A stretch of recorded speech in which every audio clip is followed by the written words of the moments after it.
Darkstalker is one of the best Wings of Fire villains. No one can deny it. He's the bravado and the power to back it up. He's killed 4 so dragons, not including nameless Ice Wings, but including his own father, and tried to exterminate the entire Ice Wing tribe and nearly succeeded. He's got an interesting backstory too, the forbidden child of a Nightwing and Ice Wing whose existence caused a war and whose powers only served to make him even more interesting. Despite all the fandom's interest in him and his evil doing, I feel like the majority of his fans still assume that his actions only affect random dragons and not those closest to him. However, reading into the story, you can see just how evil he is to his own friends as well as random dragons. Hi, I'm Rogan from Arcane. This is the first of 2 analyses on Darkstalker. Why so many? This month is Darkstalker December, where I'm doing 2 spoken videos and at least 3 animations on him to get all my edginess out. If you like Wings of Fire animations in general, and Warrior Cats animations in general, and also analyses on both of those 2 topics, feel free to follow me. And to my current subscribers, thank you so much for continuing to support me. Anyways, now on to the analysis. For the first half of the book, Darkstalker isn't toxic at all. Sure, he has morally questionable actions like not helping his sister hatch because he feared a rival, and placing a forgetful spell on Fathom, but those 2 can be easily forgiven because number 1, he was a child when the first thing occurred and he didn't know what he was doing to the full extent, and number 2, he had good intentions getting Fathom to erase his PTSD-inducing memories. That all changes on pages 249. This is when Foe Slayer is captured by the Ice Wings, and this causes Darkstalker to become so obsessed with his goal that he begins to become toxic towards the dragons around him. This eventually snowballs into him not just wanting revenge on the Ice Wings, but wanting to abolish the Nightwing monarchy as a whole and taking it over. Even Clearsight notices the changes beginning, saying that he's still there, behind the fake smile and angry ideas. He'll calm down and come back to me, she thought, she hoped. Oh, how we all wish he had. Okay, I feel like it's important to acknowledge where some of this came from. Throughout his childhood, Darkstalker had seen his sister being treated as an object and a virtuous signal by his father and may have internalized some of that. Also, Darkstalker is viewed as a little more than a payment to the Nightwings after a war. To most of the members of the Queen's Council, the one good thing that has made the war worth it. As such, he isn't regarded as a member of the court, rather a weapon to be used by them. Darkstalker becomes toxic to Fathom first. He begins to realize Indigo's suspicions about him and decides to take her out of the picture by trapping her soul in a wooden carving.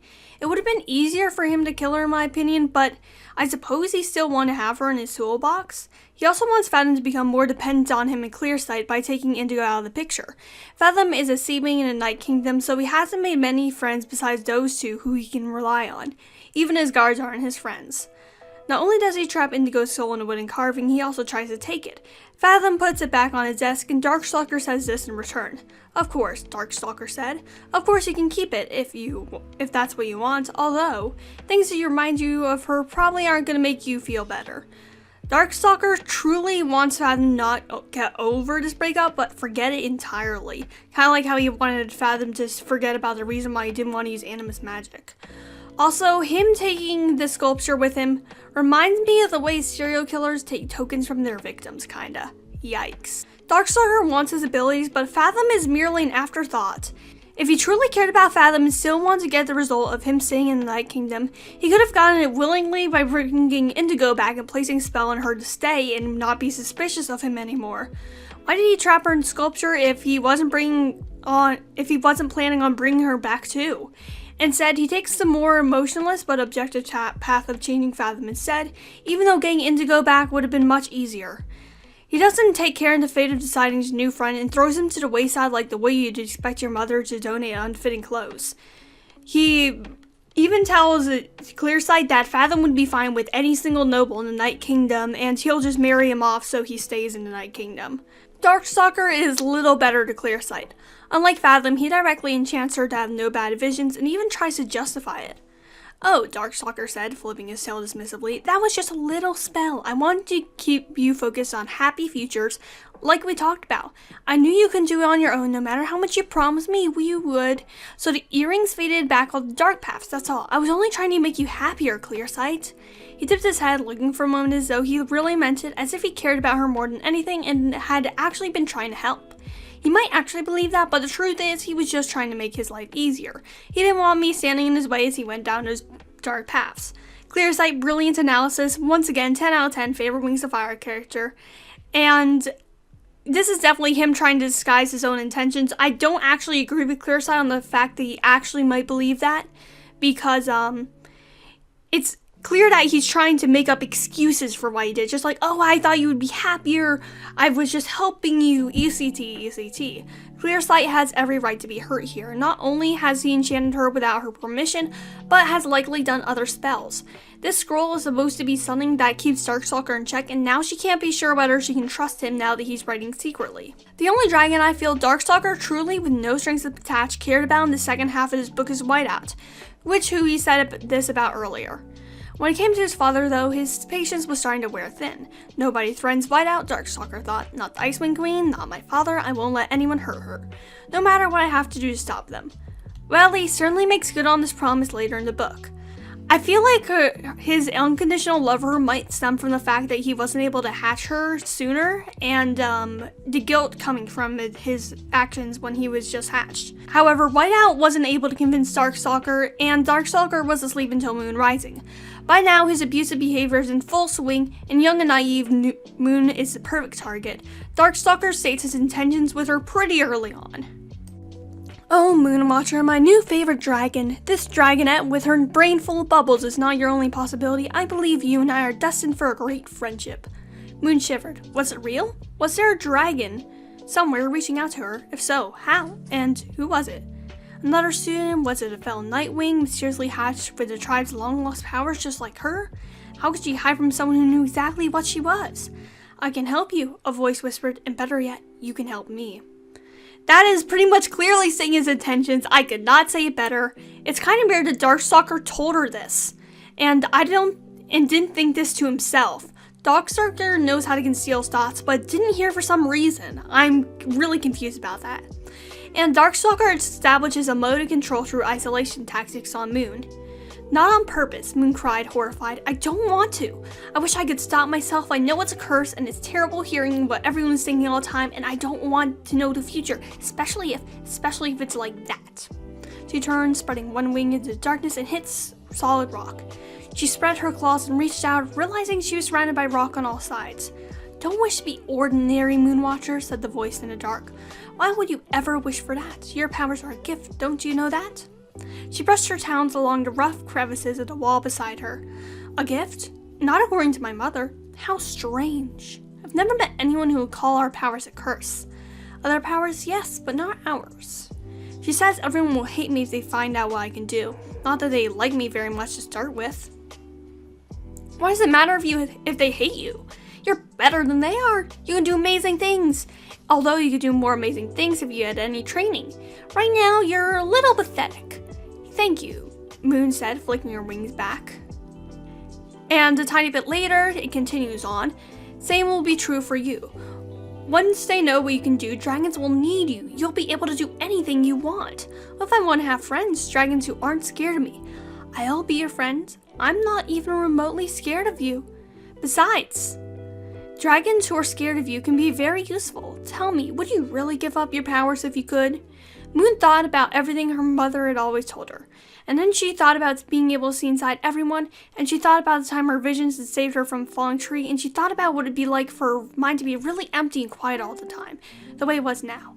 No, she finally admitted, I don't want to be like other dragons. I just want them to not mind that I'm different, if that makes sense. I want them to stop being scared of being found out, of what my visions mean, of other dragons, of everything. He's telling her that other dragons will be scared of her, but he won't be. This is pretty much creating an us versus them mentality, which creates a bond between the two of them that he exploits later.